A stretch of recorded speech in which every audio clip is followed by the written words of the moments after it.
జాగ్రత్త. మనం తినే ఆహారం నుండి మనం వేసుకునే బట్ట వరకు, మనం రాత్రి పడుకునే బెడ్ వరకు, ప్రతి దాంట్లో ఏం చేస్తామంటే మనం జాగ్రత్తలు పాటిస్తూ ఉంటాం. బయటికి ఎవరైనా వస్తా ఉన్నారనుకోండి, వాళ్ళకి ఏం చెప్తాం మనం? ఏమండి జాగ్రత్తగా వెళ్ళండి అంటాం.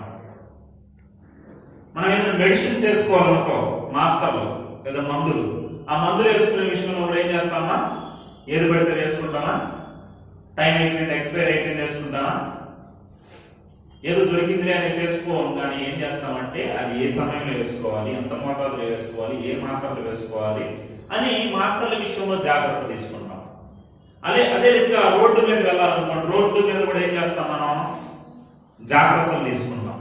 వెళ్ళేటప్పుడు ఏం చేయాలంటే లెఫ్ట్ సైడ్ లో వెళ్ళాలి, వచ్చేటప్పుడు రైట్ సైడ్ లో రావాలి, సిగ్నల్స్ ని మనం పాటించాలి, హెల్మెట్ పెట్టుకోవాలి, గ్రీన్ లైట్ పడితే ముందుకు వెళ్ళాలి, రెడ్ లైట్ పడితే ఆగాలి, ఫుట్పాత్ మీద నడవాలి అనేసి ఏం చేస్తామంటే కొన్ని జాగ్రత్తలు. హల్లెలూయా.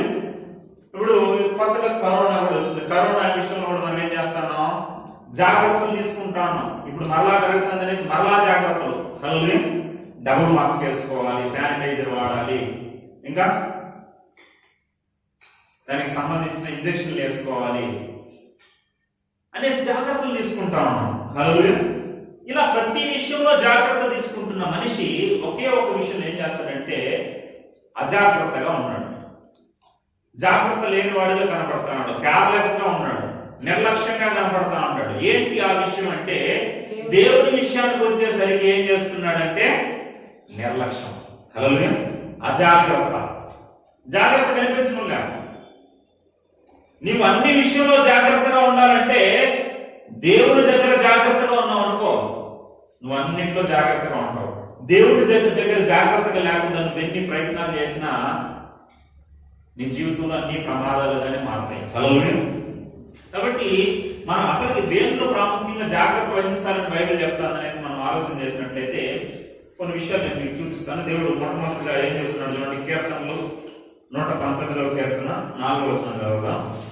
119వ కీర్తన 4వ వచనం.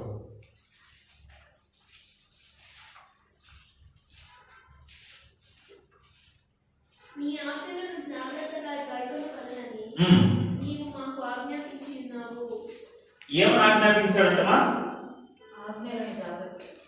ఆజ్ఞలు ఏం చేయాలి? జాగ్రత్తగా. నీ ఆజ్ఞలను జాగ్రత్తగా గైకొనవలననేసి ఆయన ఆజ్ఞాపించాడంట. అంటే జాగ్రత్త దేంట్లో వహించాలని దేవుడు చెప్తున్నాడంటే ఆయన మాటల విషయంలో నువ్వేం చేయాలంటే జాగ్రత్తగా ఉండాలి. హల్లెలూయా. మనం ఏం చేస్తాం? ఆయన మాటల విషయానికి వచ్చేసరికి బైబిల్ చదవకపోతే ఏమైందిలే, దేవుని మాట వినకపోతే ఏమైందిలే, ఆయన మాటలను ధ్యానించకపోతే ఏమైందిలే, ఆయన మాటలను గైకొనకపోతే పాటించకపోతే ఏమైందిలే అనుకుంటాం. క్యారెక్టర్స్ వచ్చేస్తుంది దేవుని మాటల దగ్గరికి వచ్చేసరికి. కానీ దేవుడు ఏమంటున్నాడు అంటే ఆయన మాటల విషయంలో నువ్వు ఎలా ఉండాలంటే జాగ్రత్తగా ఉండాలి. హల్లెలూయా. అందుకే ఇంకా ఈ మాట గురించి యేసుక్రీస్తుల వారు ఏమంటున్నారు? లూకా సువార్త 11వ అధ్యాయము 27-28 వచనాన్ని చదవండి. లూకా సువార్త 11వ అధ్యాయము 27-28 వచనాలు. నిన్ను మోసిన గర్భమును నీవు పుడిచిన స్తనములను ధన్యములైనవని కేకలు వేసి చెప్పగా ఆయన అవును గాని దేవుని వాక్యం విని దాన్ని గైకొను వారు మరీ ధన్యులని చెప్పారు. ఆమేన్. హల్లెలూయా. అంటే ఆయన మాటను ఎంత గొప్పగా చూడండి. దానికి మనం ఏం చేయాలి? మనం వినడం కాదు, ఏం చేయాలంట? గైకొనాలంట. ఏంటంటే వినడం ఏంటి, గైకొనడం ఏంటి, రెండు ఒకటే కదా అనకండి. వినడానికి గైకొనడానికి చాలా వ్యత్యాసం ఉంది. వినడానికి గైకొనడానికి తేడా ఏంటంటే అందరూ లేచి నిలబడండి.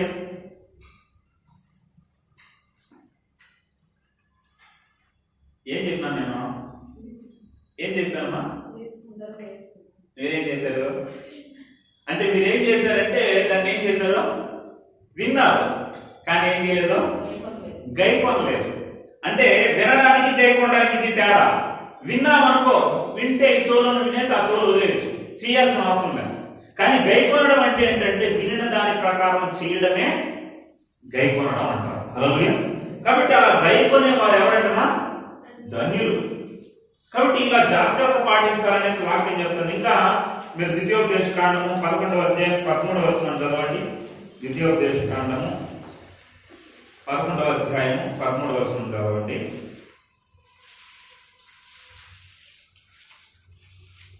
కాబట్టి మీ పూర్ణ హృదయంతోనూ మీ పూర్ణ ఆత్మతోనూ మీ దేవుడైన యెహోవాను ప్రేమించి ఆయనను సేవింపవలెనని నేను మీకు ఇచ్చు ఆజ్ఞలను మీరు జాగ్రత్తగా వినిన యెడల దేవుని ఆజ్ఞలను ఎలా అన్నారంటమా?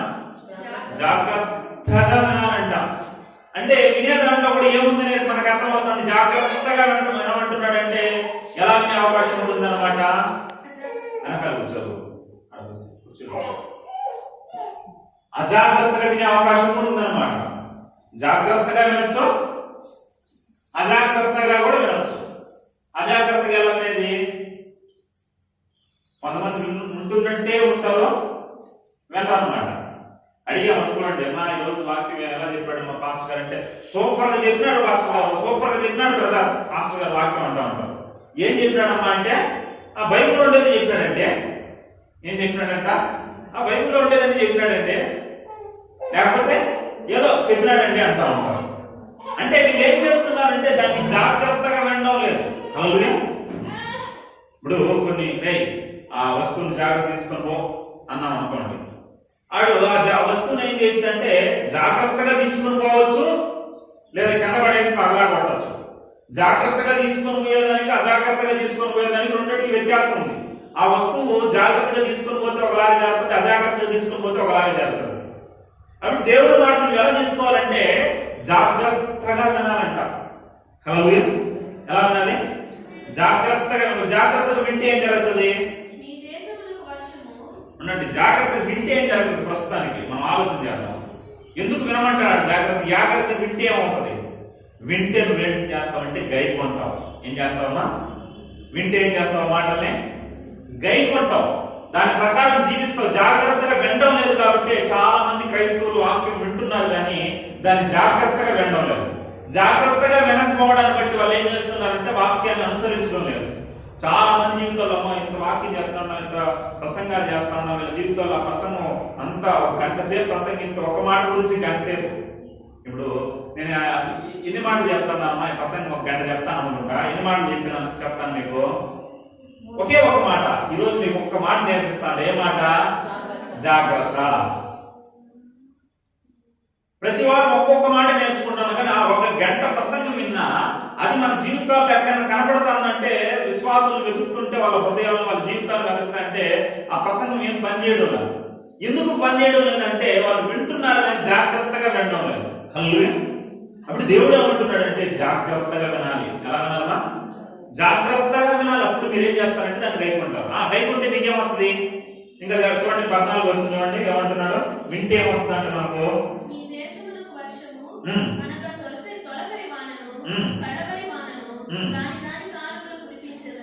ఆమేన్. హల్లెలూయా.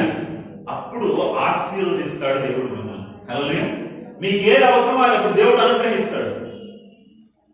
ప్రియమైన దేవుని పిల్లలు, వింటే ఆశీర్వాదాలు కూడా ఉన్నాయని మనం గ్రహించాలి. జాగ్రత్తగా వింటే, జాగ్రత్తగా ఆయన కార్యాలను మనం కనిపెడితే దేవుడు ఏం చేస్తాడంటే మనల్ని ఆశీర్వదిస్తాడు. ఇంకా 22వ వచనంలో కూడా దాని గురించి చెప్తాడు చూడండి. 22వ వచనం చూడండి.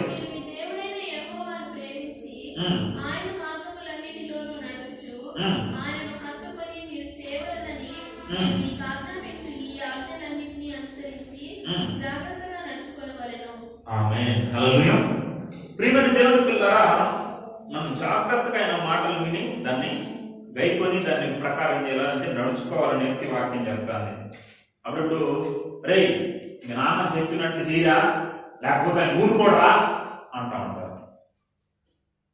లేకపోతే రే మీ అమ్మ చెప్పింది చేయరా, ఆ ఊరుకోదు వినకపోతే, లేదా మీ సార్ చెప్పింది చేయరా ఆయన, లేకపోతే ఆయన కోపం వచ్చేస్తుంది అనేసి మనుషుల విషయాల్లో జాగ్రత్తగా ఆయన పనులు చేయమని చెప్తున్నారు. కానీ ఎంతమంది దేవుడు చెప్పిన దాని ప్రకారం జాగ్రత్తగా దాన్ని గైకొనండి, వినండి అని చెప్పేవాళ్ళు చాలా తక్కువ అయిపోయారు. హల్లెలూయా. కాబట్టి మన జీవితాల్లో జాగ్రత్తగా దేవుని మాట్లాడినాను. చూడండి, కరోనా వైరస్ విషయంలో వ్యాక్సిన్ వేసుకోవాము, వైరస్ ఇంకా ఎక్కువైపోతుందంట, ప్రమాదం అంట, వ్యాక్సిన్ వేసుకోవాలి. వ్యాక్సిన్ వేసుకోకపోతే ఏమవుతుంది, లేదా జాగ్రత్తగా లేకపోతే దాని విషయంలో ఏమైపోతుంది, వైరస్ అంటుకుంటుంది. ఏమంటుకుంటది? వైరస్ అంటుకుంటది అనుకుంటాడు. కానీ దేవుడి మాటను నువ్వు జాగ్రత్తగా వినలేదనుకో నీకేమంటుకుంటుంది తెలుసా? పాపం అంటుకుంటది. పాపం ఏం చేస్తుంది తెలుసా? పాపం వల్ల వచ్చు జీతం నరకం, మరణం. కాబట్టి దాన్ని తప్పించుకోవాలంటే, నువ్వు పాపం లేనివాడుగా ఉండాలంటే దేవుడి మాటలు ఏం చేయాలి? జాగ్రత్తగా వినాలి. ప్రియమైన దేవుని పిల్లలు, ఇంకా మనం ఇంకొక వచనాన్ని మనం చూసుకున్నాం చివరిగా. ఈ మాట గురించి మనం జాగ్రత్తగా వినాలనే దాని గురించి ద్వితీయోపదేశకాండము 15:5 చదవండి. ద్వితీయోపదేశకాండము 15:5. నేడు నేను నీకు ఆజ్ఞాపించుచున్న ఈ ఆజ్ఞలన్నిటిని అనుసరించి నడుచుకొనుటకు నీ దేవుడైన యెహోవా మాటను జాగ్రత్తగా వినిన యెడల నీలో బీదలు ఉండనే ఉండరు. ఆమేన్. హల్లెలూయా. ఎంతమంది ఆశీర్వదింపబడిన వారుగా ఉండాలనుకుంటున్నారు? ఎంతమంది ధనికులుగా మారాలనుకుంటున్నారు? ఎంతమంది అన్ని కావాలనుకుంటున్నారు? వాళ్ళు మీరు ఒకటి చేస్తే చాలంట. మీరు ఆయన మాటను జాగ్రత్తగా విని దాన్ని గైకొన్నారనుకో, మీరు ఎవరుంటారంట? బీదలు అనే వాళ్ళనే లేకుండా చేస్తాను నేను. హల్లెలూయా. మనందరినీ ధనికులుగా, ఆశీర్వాదకర్తలుగా, అంటే పరలోకంలో కావచ్చు, భూమి మీద కావచ్చు, మిమ్మల్ని ఏం చేస్తాను? నేను అలా దీవిస్తానంట. అప్పుడు నిజంగా మీరు బీదలు కాకూడదు, ఆశీర్వదింపబడిన వారుగా ఉండాలంటే దేవుని మాటలు ఏం చేయాలి? మనం జాగ్రత్తగా గైకొనాలి. హల్లెలూయా. కాబట్టి ప్రియమైన దేవుని పిల్లల, జాగ్రత్తగా మనం దేవుని మాటలను గైకొనాలనేసి ఇక్కడ మొదటి విషయం. జాగ్రత్తగా ఉండాలి. దేని విషయంలో? దేవుని మాటల విషయంలో, గైకొనే విషయంలో ఏం చేయాలి? వినే విషయంలో, గైకొనే విషయంలో మొట్టమొదటి పాయింట్ గా మనం జాగ్రత్తగా ఉండాలి. రెండోది దేనిలో జాగ్రత్తగా ఉండాలి? యెహోషువ గ్రంథము 23వ అధ్యాయము 11వ వచనం చదువుదాం. యెహోషువ గ్రంథము 23వ అధ్యాయం 11వ వచనం. కాబట్టి మీరు బహు జాగ్రత్త పడి మీ దేవుడైన యెహోవాను ప్రేమింపవలెను. జాగ్రత్త కాదంట. జాగ్రత్త వేరు, బహు జాగ్రత్త వేరు. మీరు బహు జాగ్రత్తగా ఏం చేయాలంటమా? దేవుణ్ణి ప్రేమించాలి. హల్లెలూయా. అంటే దేవుణ్ణి ప్రేమించే దాంట్లో కూడా జాగ్రత్తగా ప్రేమించాలంటే అంటే వాక్యం చెప్తాను, మామూలు జాగ్రత్త కాదంట, బహు జాగ్రత్తగా ఆయన ప్రేమించాలంట. హల్లెలూయా. ప్రియమైన దేవుని పిల్లలారా, జాగ్రత్తగా ప్రేమించడం అంటే ఏంటంటే, రే ఒళ్ళు దగ్గర పెట్టుకొని పని చేయాలి అంటా ఉంటారు. ఒళ్ళు దగ్గర పెట్టుకొని పని చేయమంటే కాన్సన్ట్రేషన్ తో లేదా దృష్టి ఉంచి ఏకాగ్రతతో ఆ పని చేయడం. ఇప్పుడు దేవుడిని ప్రేమించారు, నువ్వు ఎలా ప్రేమించాలమ్మా? ఏదో నామకావాసిగా దేవుడిని నేను ప్రేమిస్తాను, I love you Jesus, I love you God అని చెప్పాడు కాదు. ఏకాగ్రతతో. చాలా మంది ఏకాగ్రతతో ప్రేమించడం అంటే, జాగ్రత్తగా ప్రేమించడం అంటే, లేదా పూర్ణ మనసుతో ప్రేమించడం అంటే, నీ మనసంతా ఎప్పుడు ఎవరు ఆలోచన ఉండాలి? ఎక్కడున్నా నీ ఆలోచన ఎవరి మీద ఉండాలా? దేవుడి మీద ఉండాలి. అది పూర్ణ మనసుతో ప్రేమించడం అంటే. ముస్లిమ్స్ ఏం చేస్తారంటే, నేను విన్న మాట ఏంటంటే, ముస్లిమ్స్ ఈ చెస్ ఆడరంట. ఏమాడరంటమ్మా? చెస్ ఆడరంట. ఎందుకు ఆడరంట తెలుసా? చెస్ ఆడేటప్పుడు వాళ్ళ అల్లా గురించి ఆలోచించకుండా వాళ్ళ ఆలోచన ఏమైపోతుందంటే చెస్ మీదకి వచ్చేస్తుంది అనేసి చెస్ ఆడటం నిషేధించినారంట. హల్లెలూయా. చూడండి, లోకస్తులే వాళ్ళ దేవుడు అనుకుంటున్న వారి మీద అంత ఆసక్తి కలిగి ఉన్నప్పుడు, నిజ దేవుడిని, సత్య దేవుడిని ఆరాధిస్తున్న మనం ఏం చేయాలన్నా? చాలా మంది యవనస్తులు ఈ ఫ్రీ ఫైర్ కి, ఈ పబ్జీలకు వీటికి బానిసలు అయిపోయేసి కొన్ని పల్లెల్లో లేదా కొన్ని ప్రాంతాల్లో చూస్తే గుంపులు కూర్చొని ఆ ఫ్రీ ఫైర్ అవి ఆడుకుంటా ఉంటారు. అంటే వాళ్ళ మనసంతా ఏమైపోయిందంటే దాంట్లో నిండిపోయింది. ఇప్పుడు వాళ్ళకి దేవుడు ఎలా వస్తాడు? దేవుని పిల్లలు కూడా అది ఆడుతా ఉన్నారు. ఆ సమయంలో ఎవరు ఆలోచించడం లేదంటే దేవుడి గురించి ఆలోచించలేదు. కాబట్టి మనం ఏం చేయాలంటే, ఏ సమయంలో అయినా దేవుడిని ఆలోచించేటట్టు ఉండాలి మన మనస్సు. హల్లెలూయా. కాబట్టి అలా పూర్ణ మనస్సుతో మనం ఏం చేయాలంటే దేవుణ్ణి ప్రేమించాలనేసి వాక్యం చెప్తాను. లేకపోతే నీ జీవితంలో అనర్థాలు, నష్టాలు, కష్టాలను ఎదుర్కొంటావని వాక్యం చెప్తాను. కాబట్టి మనం జాగ్రత్తగా ఏం చేయాలి? మొట్టమొదట దేవుని వాక్యాన్ని వినాలి, గైకొనాలి. రెండోది, దేవుణ్ణి మనం బహు జాగ్రత్తతో ప్రేమించాలి. ఇలా ప్రేమించకపోతే, అజాగ్రత్తగా ఉంటే ఆయన మాటలో లెక్క లేకుండా మనం జీవిస్తే ఏం జరుగుతుందండి అంటే జరిగే ప్రమాదం ఏంటి, అజాగ్రత్తగా ఉండే కలిగే నష్టం ఏంటని మనం ఆలోచన చేస్తే ఒక ఇద్దరిని మీకు ముందు పెట్టి ముందుకు వెళ్ళిపోతాను నేను. మొట్టమొదటి వ్యక్తి దేవుని విషయంలో అజాగ్రత్తగా ఉన్న ఒక వ్యక్తి ఎవరంటే బిలాము. విన్నారా మా పేరు బైబిల్లో? బిలాము ఎవరు? ప్రవక్త. అండ్ స్టోరీ ఏంటి ఒక మాట చెప్పండి. బిలాం అంటే నేను మీకు ఒక జంతువు గుర్తు రావాలి. హల్లెలూయా. బట్ మీకు కొంచెం అవగాహన ఉంది కాబట్టి నేను మామూలు చెప్పుకుంటూ వెళ్ళిపోతాను. ఈ బిలాము అంటే అర్థం ఏంటంటే మింగేవాడు అని అర్థం. బిలాం అనే పేరుకి ఏమర్థమా? మింగేవాడు అని అర్థం అన్నమాట. ఈ బిలాము ఇజ్రాయెల్ ప్రజలకి ఒక ప్రవక్తగా ఉన్నాడు, దేవుని నోరుగా ఉన్నాడు. ఇతడు ఎవరిని ఆశీర్వదిస్తే వాళ్ళు ఆశీర్వదింపబడతారు, ఎవరిని శపిస్తే వాళ్ళు శపింపబడతారు. ఇతడు దేవుని భక్తుడు, ఒక విశ్వాసి అని మనం ఎలా చెప్పగలమంటే, ఈ బిలాము గురించి బాలాకు రాజు, మోయాబీల రాజు ఈ బాలాకు ఏమంటున్నాడు చూడండి. సంఖ్యాకాండం 22వ అధ్యాయం 6వ వచనం. సంఖ్యాకాండం 22వ అధ్యాయం 6వ వచనం.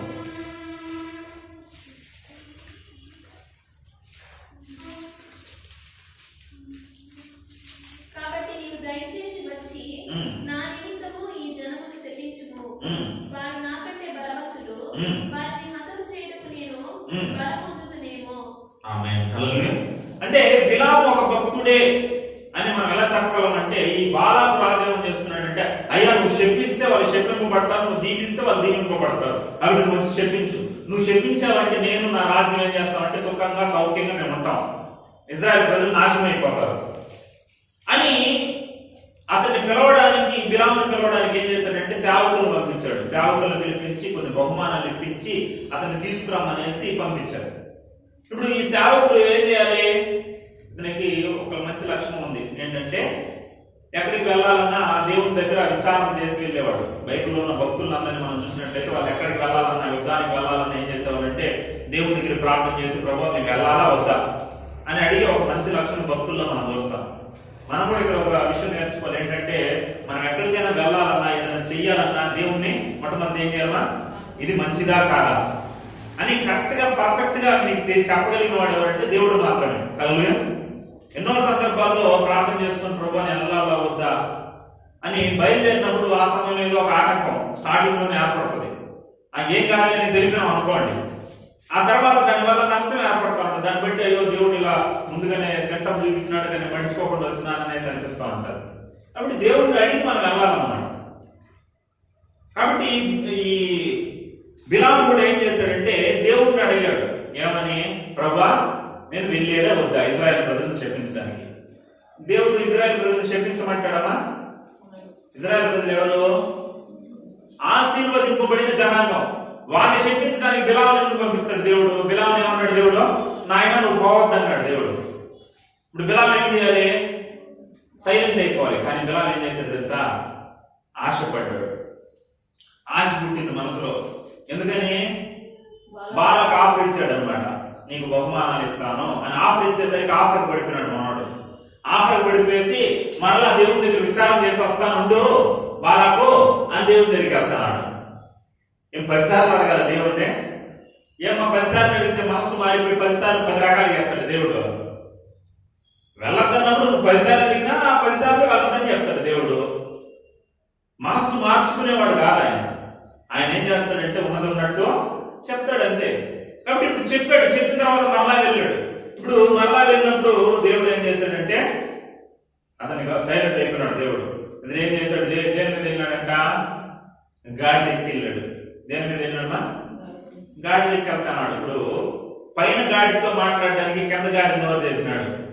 ఈ గాడికి బుద్ధి రాదు, నేను చెప్పిన ఎంతో, కాబట్టి కింద గాడికి నోరు తెద్దాం అనేసి అతను ఎక్కిన గాడికి ఏమొచ్చిందంట? మాటలు వచ్చి గాడిద పలకటాన్ని, గాడిద బోధ చేస్తాను ఎవరికి? ప్రవక్తకి, ఒక దైవజనుడికి. గాడిద బోధిస్తే గాడి అర్థం కాల మనోడికి. చూడండి, ఇలాంటి ఒక వ్యక్తి మాట వినకపోవడాన్ని బట్టి అతను ఏంగా అతడు పేరు పొందుకున్నాడు, ఏంగా అతను మార్చబడ్డాడు, అతని గురించి బైబిల్ ఏం చెప్తాను అనేసి మనం ఆలోచన చేసినట్టయితే సంఖ్యాకాండం 23:10 చదవండి. శపింపడానికి వెళ్ళినప్పుడు ఏం జరిగిందంట అక్కడ? సంఖ్యాకాండం 23వ అధ్యాయం 10వ వచనం. యాకోబు రేణువులను ఎవరు లెక్కించెదరు? ఉమ్, ఇశ్రాయేలు 4వ పాలును ఎవరు లెక్కబెట్టగలరు? ఉమ్, నీతిమంతుల మరణం వంటి మరణము ఉమ్. నాకు లభించును గాక. ఆమేన్. హల్లెలూయా. అంటే మనోడు కరెక్ట్ అయిపోయేసి శపించడానికి వెళ్ళినాడు. అక్కడ ఈ బాలకు నా బిలాం బాక్తా అన్నాడు అన్నమాట. ఏమని పలుకుతున్నాడు? శపిస్తున్నాడు, ఆశీర్వదిస్తాడు. ఇశ్రాయేలు ప్రజల్ని ఆశీర్వదిస్తాడు. ఎందుకంటే వాళ్ళు ఆశీర్వదింపబడిన వాళ్ళు శపించాలని వెళ్ళినా వాళ్ళ దేవుడు ఆశీర్వదిస్తాడు. కాబట్టి ఇతడు శపించాలని వెళ్ళాడు, ఆశీర్వదించాడు. ఇక్కడ మారు మనసు పొందిండొచ్చు కదా, అయ్యో నేను తప్పు చేసినాను ప్రభువా నువ్వు క్షమించినాయనా అని మార్పు చెందాల్సిన వాడు ఏమని ప్రార్థన చేస్తున్నాడు తెలుసా? ప్రభువా నన్ను చంపేయి, నాకు మరణం వచ్చింది కాక అని ప్రార్థన చేస్తున్నాడు. అంటే మనోడు ఏమైపోయినాడంటే కరెక్ట్ అయిపోయినాడు, అన్యాయస్తుడిగా మారిపోయినాడు, దేవుడి మాటల పట్ల అజాగ్రత్త వహించినాడు, మారు మనసు లేదు. ఆ తర్వాత కూడా మార్పు చెందని వాడిగా ఉన్నాడు. అందును బట్టి కొత్త నిబంధన కూడా అతని గురించి ఏమేమి రాయబడింది? 2 వచనాలు. పేతురు రాసిన 2వ పత్రిక 2వ అధ్యాయం 15-16 వచనాలు. పేతురు రాసిన 2వ పత్రిక 2వ అధ్యాయం 15-16 వచనాలు చదువుతాం.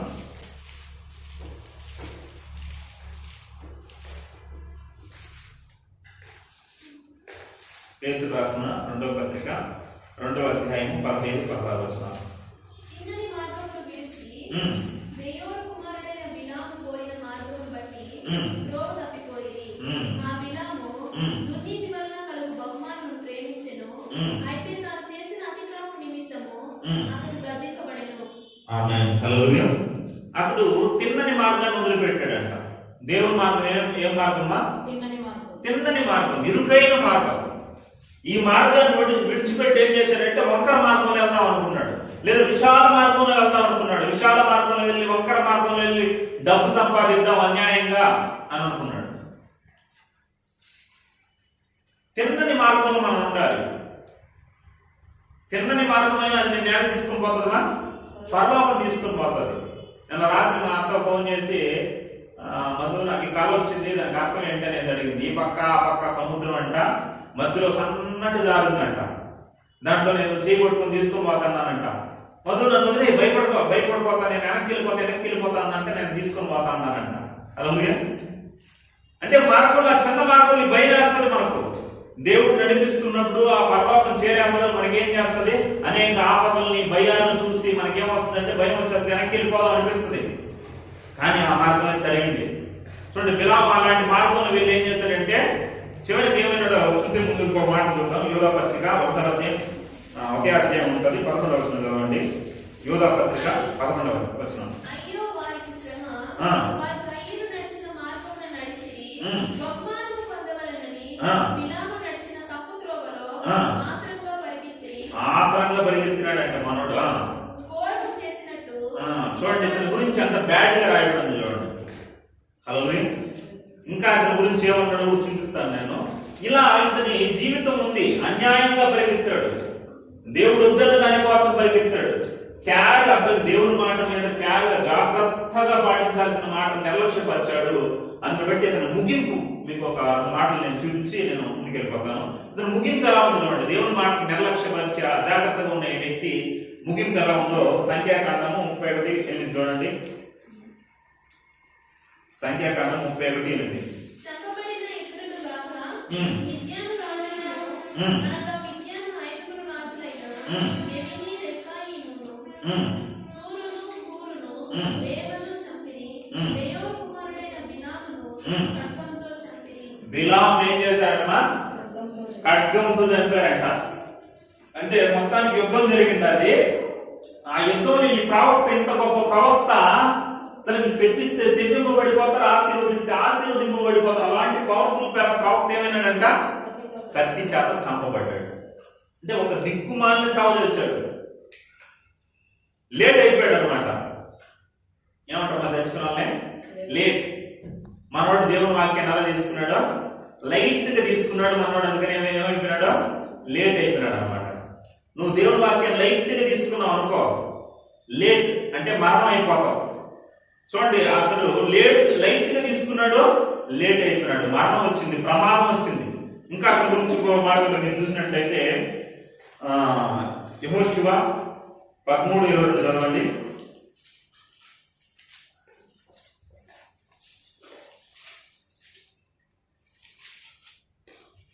ఇశ్రాయేలీయులు బెయోరు కుమారుడు సోదెగాడునైన వేగాడైనటువంటి సోదిగాడు అంట. ఎవరంటున్నాడు? బిలాము ఏమని పేరు పెట్టినాడో ఒక టైటిల్ ఇచ్చేయన్నాడు దేవుడు. వాడెవడంటే సోదిగాడు, ప్రవక్త కాదు వాడు. ఇంకా ఆశీర్వదిస్తే ఆశీర్వాదం రాదు, సోదిగాడిగా మార్చేసినాడు దేవుడు. హల్లెలూయా. సోది చదవండి, ఆ మాట చూడండి బాగా చక్కగా చదువు మాట మళ్ళీ. ఇశ్రాయేలీయులు బెయోరు కుమారుడును సోదెగాడునైన బిలామును తాము చంపిన తక్కిన వారితో పాటు ఖడ్గంతో చంపిరి. ఆమేన్. కాబట్టి ప్రియమైన దేవుని పిల్లరా, దేవుని మాటను మనం నిర్లక్ష్యంగా అజాగ్రత్తగా మనం వింటే దాన్ని పాటించకపోతే ఏం జరుగుతుందో మనం చూసాం. అతడు మరణమయ్యాడు. చివరికి అతనికి దేవుడు బిరుదు కూడా పెట్టాడు, ఏంటంటే సోదిగాడు అని. మనం అప్పుడప్పుడు అంటే ఎవరు పెద్ద సోదిగాడు అనేసి అలా సోదిగాడు అయిపోయాడు అన్నమాట. కాబట్టి ఇలా బిలాము జీవితంలో మనం చూస్తున్నాం, అజాగ్రత్తగా వింటే ఏం జరుగుతుంది. ఇంకొక వ్యక్తిని కూడా నేను మీకు చూపిస్తాను. అతడు ఎవరంటే ఏసావు. యాకోబు ఏసావు తెలుసు కదా. యాకోబు అన్న ఏసావు, ఇస్సాకు యొక్క కుమారుడు. ఇప్పుడు వీళ్ళ గురించి మనం ఆలోచన చేసినట్లయితే ఆదికాండము 25వ అధ్యాయము 29 నుండి చదవండి. ఆదికాండము 25వ అధ్యాయము 29 నుండి చదువుదాం. ఒకనాడు యాకోబు కలపల పంటతో పండుకొంచుండగా ఏసావు అలసిన వాడి పొలంలో నుండి వచ్చి, నేను అలసినాను, ఆ ఎర్రగా దానిలో కొంచెం దయచేసి నాకు పెట్టుమని అడిగాను. అంటే మన యాకోబు గారు ఏం చేస్తాడంటే కూర చేస్తాడన్నమాట. వీళ్ళిద్దరూ వాళ్ళు ఏసావు ఏమి టాలెంట్ కలిగినవాడు అంటే బయటకు వెళ్ళి వేటాడే టాలెంట్ కలిగినవాడు. యాకోబు అంత టాలెంట్ లేడు. అందుకనేసి తల్లి దగ్గర ఉండి ఇంట్లో ఉండే పనులు నేర్చుకున్నాడు అనమాట. వంట వండడం, చెత్త వడడం, ఇంటికి సంబంధించిన మనిషి అతడు. కాబట్టి చక్కగా వంట చేసినాడు. ఏం వంట చేసినాడు ఆ రోజు? ఏసావు బయట నుండి లోపలికి వచ్చేసరికి, ఇంటి లోపలికి వచ్చేసరికి ఎర్రగా చిక్కుడుకాయ కూర చేసినాడంట. ఏం కూర చేసినాడమ్మా? చిక్కుడుకాయ కూర చేసినాడంట. చిక్కుడుకాయ కూర చేసేసరికి మనవాడు తిండిపోతూ, ఎవరు? ఏసావు గారు తిండిపోతూ ఆకలితో ఆకలి ఆకలి ఆకలి అనేసి లోపలికి వచ్చాడు. వచ్చేసరికి ఎర్రగా కూర కనబడుతుంది, మంచి కుంకుమ వాసన వస్తుంది. వచ్చేసరికి నాకు గట్రా తమ్ముడు కొద్దిగా నాకు గట్రా రే అనేసి అడుగుతా ఉంటే ఏసావు యాకోబు ఏమన్నాడంట? చూడండి చదవండి. యాకోబు ఈ జ్యేష్ఠత్వము నేను నాకు ఇమ్మని అడగగా ఏసావు, నేను చావబోచున్నాను కదా, జ్యేష్ఠత్వము నాకు ఎందుకనెను. ఆమేన్. హల్లెలూయా. అంటే ఇప్పుడు యాకోబు వెంటనే ఏమన్నాడంటే, నేను చిక్కుడుకాయ కూర పెట్టాలంటే నువ్వేం చేయాలంటే నీ జ్యేష్ఠత్వాన్ని నాకు ఇచ్చేయాలి. జ్యేష్ఠత్వం అంటే పెద్ద కుమారుడుగా ఉంటే పదవి నాకు ఇచ్చేయాలి.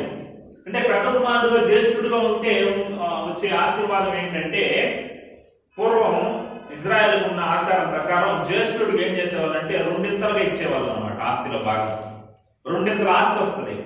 తర్వాత జ్యేష్ఠుడు అంటే అర్థం ఏంటంటే, అబ్రహాం దేవుడు వాగ్దానం చేశాడు, ఆ వాగ్దానానికి ఇతడు వారసుడిగా మార్చబడతాడు. తర్వాత ఆ జ్యేష్ఠుడి వంశంలో నుండి, ఏసావు తర్వాత వచ్చే జ్యేష్ఠుడి వంశంలో నుండే ఎవరు రాబోతున్నాడు? లోక రక్షకుడు రాకకు కారణంగా వారి వంశం మార్చబడతారు. కాబట్టి ఇలా లోక రక్షకుడు రావడానికి హక్కుదారుడుగా మార్చబడతాడు. రెండింతల ఆశీర్వాదం వస్తుంది. జ్యేష్ఠుడు అంటే ఆ ఇంటిలో తండ్రి తర్వాత అతనే అన్నమాట అధికారి. ఇలాంటి అవకాశం ఉంటుంది. ఇలాంటి జ్యేష్ఠత్వాన్ని ఏం చేశాడు? లోక రక్షకుడు తన గర్భంలో నుండి వచ్చే అవకాశాన్ని చేజార్చుకొని ఒక పూట చిక్కుడుకాయ కూర కోసం ఏం చేశాడంటే జ్యేష్ఠత్వాన్ని అమ్మేసుకున్నాడు. అంటే మనోడు ఎలాంటి అంటే చికెన్ బిర్యానీ ఇస్తానంటే పర్వాకు కూడా వద్దంటాడు అనమాట. హల్లెలూయా. అలాంటి రకం అనమాట, తిండిపోతూ. కాబట్టి ఇతని గురించి ఏం రాయబడింది చూడండి. ఇతని గురించి తండ్రి ఆస్తిని పోగొట్టుకొని చివరికి ఈ చివరిలో మాట చూడండి ఏం రాయబడింది. తిని త్రాగి లేచిపోయిన ఉంది. అదే అధ్యాయంలో 34 ఏముందా? యాకోబు ఆహారమును చిక్కుడుగాయల వంటకమును ఏసావుకు ఇచ్చెను, అతడు తిని త్రాగి లేచిపోయెను. అంటే దేవుని వాగ్దానం మీద ఏం లేదు, ఇతనికి భయం లేదు, అజాగ్రత్త. తిండి కోసం ఏం చేశాడంటే తినడానికి తాగడానికి దేవుడు ఇచ్చిన వాగ్దానాన్ని జ్యేష్ఠత్వాన్ని ఏం చేశాడంటే నిర్లక్ష్యపరిచాడు, కేర్లెస్ గా తీసేసినాడు. కేర్ లేదు అతనికి. అందుని బట్టి అతని గురించి ఏం రాయబడుతుందండి? ఏప్రిల్ రాసిన పత్రిక 12వ అధ్యాయం 16-17 వచనాలు. ఏప్రిల్ రాసిన పత్రిక 12వ అధ్యాయం 16-17 వచనాలు.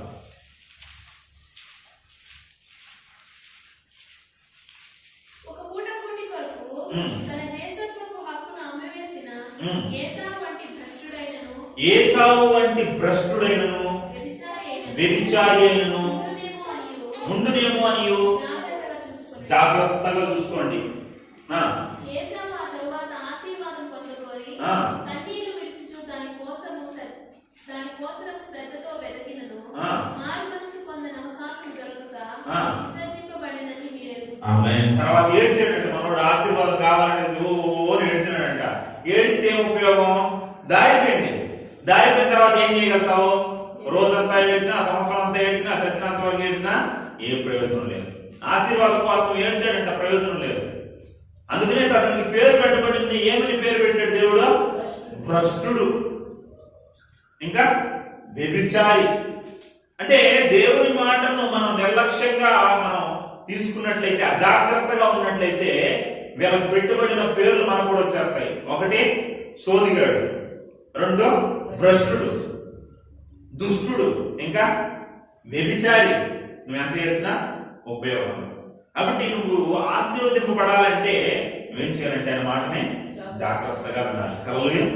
కాబట్టి ఇంకా కొన్ని విషయాల్లో చాలా విషయాలు జాగ్రత్తలు పాటించాల్సినవి ఉన్నాయి. అందులో కొన్ని మాటలు మాత్రం నేను చెప్పిన ముగిస్తాను, 2-3. ఇంకా దేంట్లో జాగ్రత్తగా ఉండాలి? మత్తయి సువార్త 10వ అధ్యాయం 17వ వచనం. మత్తయి సువార్త 10-17.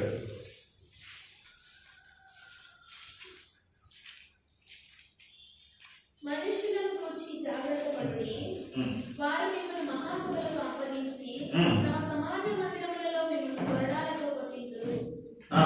దేని విషయంలో జాగ్రత్తగా ఉండాలంటమా? మనుష్యుల విషయంలో ఏం చేయండి? జాగ్రత్త అని హెచ్చరిస్తా ఉంటాడు దేవుడు. మనుషుల విషయంలో మీరు చాలా జాగ్రత్తగా ఉండాలి. ఎందుకంటే మనుషులు ఏం చేస్తారో, ఎప్పుడు ఎక్కడ ముంచేస్తాడో తెలియదు. మంచిగానే ఉంటాడు అనమాట. నా బిడ్డే, నా బంధువే, నా స్నేహితులే అనుకుంటా ఉంటాం. చివరికి ఏం చేస్తాడంటే ఎప్పుడు ఎక్కడ ముంచేస్తారో తెలియదు. అందుకనేసి మనుషుల విషయంలో ఎలా ఉండాలో మీరు జాగ్రత్తగా ఉండండి. ఎవరిని నమ్మద్దండి.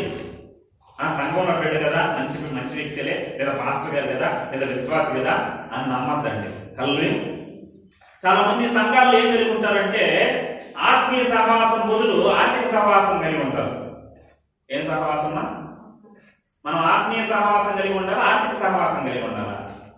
వాళ్ళ దగ్గర వీళ్ళ దగ్గర వాళ్ళు అప్పులు తీసుకొని కుప్పలు చేయబెట్టింటారు అనమాట. కొంతమంది చర్చికి వస్తారు. చర్చికి వచ్చి వాళ్ళు పేదవాళ్ళతో వాళ్ళతో మాట్లాడరు, బాగా డబ్బు ఉండే వాళ్ళతోనే మాట్లాడుతూ ఉంటారు. ఎందుకంటే వాళ్ళ దగ్గర ఎప్పుడో ఒకప్పుడు బ్రదర్ నాకు కొంచెం అప్పుగా ఉంది, కొంచెం సహాయం కావాల్సింది, రైతు బ్రదర్ మళ్ళీ ఇచ్చేస్తాను అని తీసుకుంటారు. చాలా సంఘాలు నేను గమనిస్తాను. తీసుకుంటాడు, మళ్ళీ ఏడవ వాళ్ళిద్దరి మధ్యలో గొడవ వస్తుంది. వీడు చర్చికి మానేస్తాడు, ఆడు చర్చికి మానేస్తాడు. కాబట్టి అలాంటి సంబంధాలు వద్దు. మనం ఏం కలిగి ఉండాలి? ఆత్మీయ సంబంధాలు కలిగి ఉండాలి.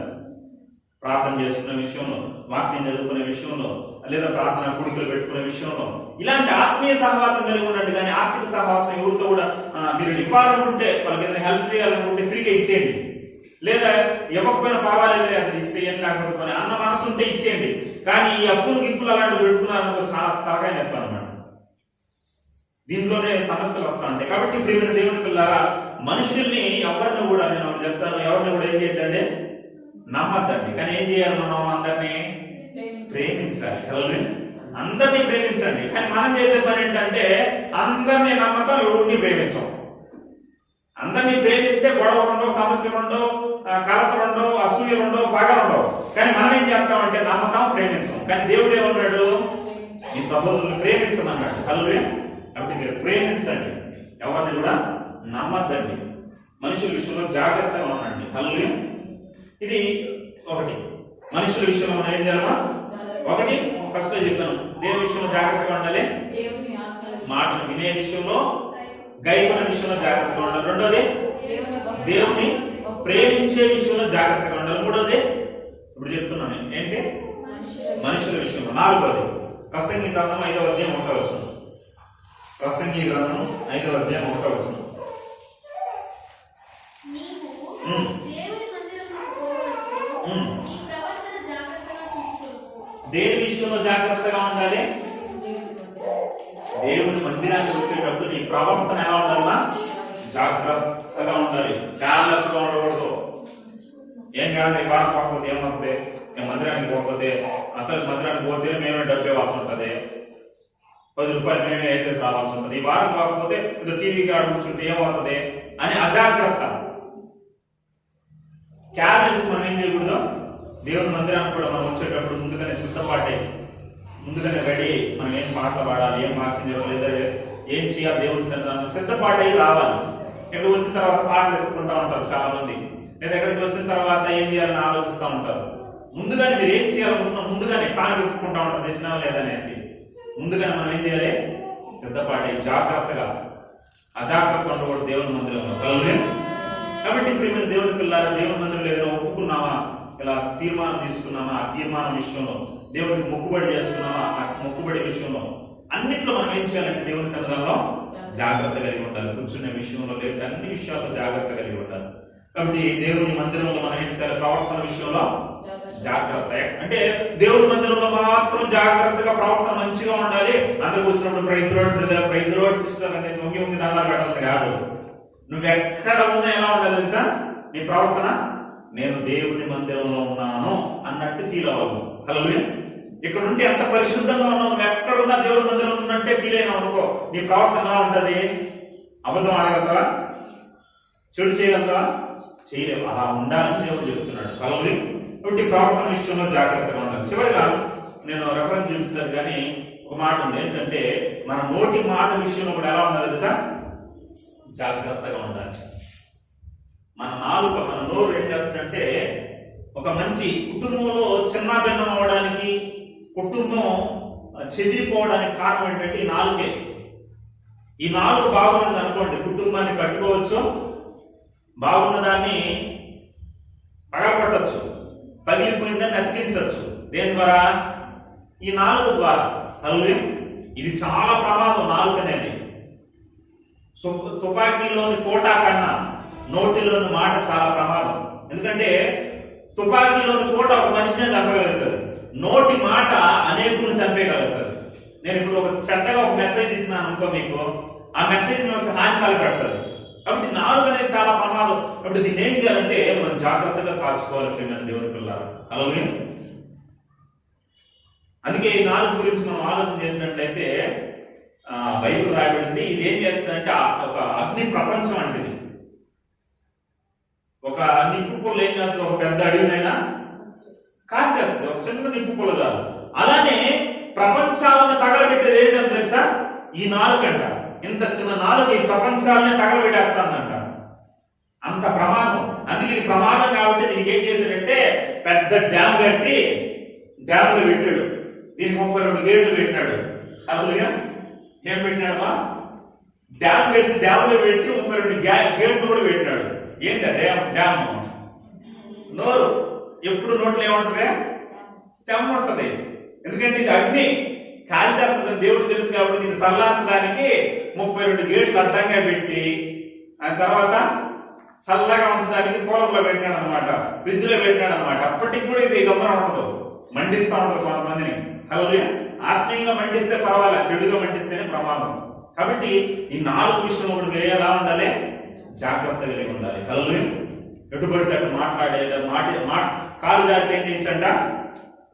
తీసుకోవచ్చంట, కానీ మాట జారితే తీసుకోలేమంటారు. కాబట్టి చాలా జాగ్రత్తగా మనం ఉండాలి అనేసి దేవుని వాక్యం హెచ్చరిస్తాను. కాబట్టి ఇప్పుడు నేను దేవుని పిల్లల్ని ముగిస్తున్నాను. మనం ఇలా జాగ్రత్త కలిగి ఉన్నట్లయితే మనకు వచ్చే ఆశీర్వాదం. చివరికి ఇంకొక మాట నేను ముగించేస్తాను. ప్రకటన గ్రంథము 2వ అధ్యాయం 26వ వచనం. ప్రకటన గ్రంథం 2:26. నేను నా తండ్రి వలన అధికారం పొందినట్టు జయించుచు అంతం వరకు నా క్రియలు జాగ్రత్తగా చేయువానికి జనుల మీద అధికారం ఇచ్చెదను. జనుల మీద అధికారాన్ని ఇస్తాడంట దేవుడు. హల్లెలూయా. కాబట్టి కాబట్టి జాగ్రత్తగా ఉంటే ఎన్ని ఆశీర్వాదాలు చూసాం, ఎన్ని నష్టాలు కూడా చూసాం మనం. హల్లెలూయా. ఏవి జాగ్రత్తగా చెయ్యాలో మనం చూసాం. ఏవేవి జాగ్రత్తగా చేయాలమ్మా? ఒకటి మళ్ళా చెప్పండి. దేవుని వాక్యాన్ని వినడం, కైకొనడం. రెండు, దేవుడిని ప్రేమించడం.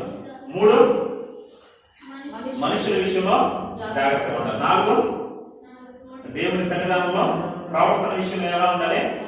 జాగ్రత్తగా ఉండాలి. తర్వాత నాలుగు విషయంలో ఎలా ఉండాలి? జాగ్రత్తగా ఉండాలి. అసలు ఈ లేడీస్ జెంట్స్ అంట రోజుకి ఎంతమంది ఎన్ని మాటలు మాట్లాడతారంటే తెలుసా? 2500 మాటలు మాట్లాడతామంట మనం. ఎన్ని మాట్లాడమా? పురుషులు 2500 మాటలు మాట్లాడతారంట రోజుకి. స్త్రీలు ఏం తక్కువ తిన్నా. స్త్రీలు ఎంత మాట్లాడతారంటే తెలుసా? 3200 మాటలు మాట్లాడతారంట. అంటే మాకన్నా టాప్, అన్నింటిలో మీరు ఎక్కువే. కలిపినా కాబట్టి నోరు జాగ్రత్తగా మనకుంటే బైబిల్లో రాయబడింది. ఇంకొక మాట చెప్పడం మర్చిపోయిన, బైబిల్లో నోటి విషయంలో జాగ్రత్తగా నోటిని కాచుకున్నవాడు సర్వ శరీరాన్ని కంట్రోల్ చేసుకోగలుగుతాడంట. మీరు మీ శరీరాన్ని అంతా కంట్రోల్ చేసుకోవాలనుకో, దేని కంట్రోల్ చేసుకుంటే చాలమా? మీ మాటను కంట్రోల్ చేసుకుంటే చాలు. అవునంటే అవును, కాదంటే కాదు. మీ మాటే ప్రమాణంగా ఉండాలంటే. చూడండి, డాక్టర్ దగ్గరికి కూడా వెళ్ళినాం అనుకో. నా చిన్నతనంలో డాక్టర్ దగ్గరికి వెళ్తే డాక్టర్ ఏమన్నాడు అంటే, 4 చూపించు బాబు అనేవాడు. కడుపు నొప్పితే అనుకో, 4 చూపించు అంటాడు. ఏ నొప్పితే నెలలో 4 చూపించు, నోరు తెలిసి 4 చూపించు అంటాడు. ఆ లైట్ వేసి చూస్తాడు అనమాట. డాక్టర్ గారికి కడుపు నొప్పితో వస్తే కడుపు నొప్పి 4 చూస్తున్నారు ఏంటి? దీంతో అది లింక్ అయి ఉండాలి బాబు. దీన్ని చూసి అన్నిటికీ అంటే నాలుక అన్నిటికీ ఏం చేస్తుంది అంటే కంట్రోల్ కలుగు చేస్తుంది అనమాట. నీ నాలుగు కంట్రోల్ గా ఉంటే నీ సర్వ శరీరం కంట్రోల్ గా ఉంటుంది. కాబట్టి మనం మాట విషయంలో జాగ్రత్తగా ఉండాలి. వీటిలో మనం చెయ్యాలనేసి చూసాం. దీనివల్ల ఆశీర్వాదాలు ఏమేమి వస్తాయమ్మా? నువ్వేం కావు, ఇంకా వేదవాడిగా ఉండవు. నేనేం చేస్తాడు దేవుడు? ధనవంతుడిగా, ఆశీర్వాదకర్తగా చేస్తాడు. రెండు, నీకు కావాల్సిన ప్రకృతి వల్ల కలగాల్సిన వేళ్ళన్నీ దేవుడు నీకు అనుగ్రహిస్తాడు. తర్వాత చివరికి మనం చూస్తాం, జనుల నిర్ణయంలో ఏం చేస్తాడు? అధికారిగా నియమిస్తాడు. నువ్వు దేవుని విషయంలో జాగ్రత్తగా ఉండి చూడు. నువ్వు అధికారిగా, అనేకుల మీద అధికారిగా నువ్వు నియమింపబడకపోతే నన్ను వచ్చాడు బ్రదర్, నేను అన్ని విషయాల్లో జాగ్రత్తగా ఉన్నాను, ఏ మనిషి లెక్క రాకుండా మాట్లాడతాను, ఎవరి మీద నేను అధికారిగా లేననేసి నువ్వు ఎప్పుడు అన్నావు. హల్లెలూయా. కాబట్టి జాగ్రత్తగా ఉంటే ఇన్ని ఆశీర్వాదాలు. నష్టాలు ఏంటమ్మా? ఎవరు నష్టపోయినట్టు మనం చూస్తున్నాం. బిలాము, ఏసావు. అతను వాళ్ళకి వచ్చిన బిరుదులు ఏంటే? ఒకడు ఏమన్నాడు? సోదిగాడు అన్నాడు. ఇంకో అంటే భ్రష్టుడు, ఇంకా వ్యభిచారి అన్నాడు. కాబట్టి అలాంటి వారికి మనం ఉండకుండా దేవుని మాటలు మనం జాగ్రత్తగా గైకొనే వారిగా ఉన్నాం. ప్రార్థన చేసుకున్నాం. అందరూ కూడా కళ్ళు మూసి ప్రార్థనలోకి వెళ్దాం. విన్న మాటలను బట్టి ఒక తీర్మానపూర్వకంగా మనం ప్రార్థన చేసుకున్నప్పుడు దేవుని వల్ల అనేక విషయాల్లో, లోక సంబంధమైన విషయాల్లో జాగ్రత్తగా ఉంటున్న మనం, ప్రతి దాంట్లో క్షుణ్ణంగా ఆలోచించి జాగ్రత్త తీసుకుంటున్న మనం, దేవుడి విషయానికి వచ్చేసరికి నిర్లక్ష్యం, కేర్లెస్,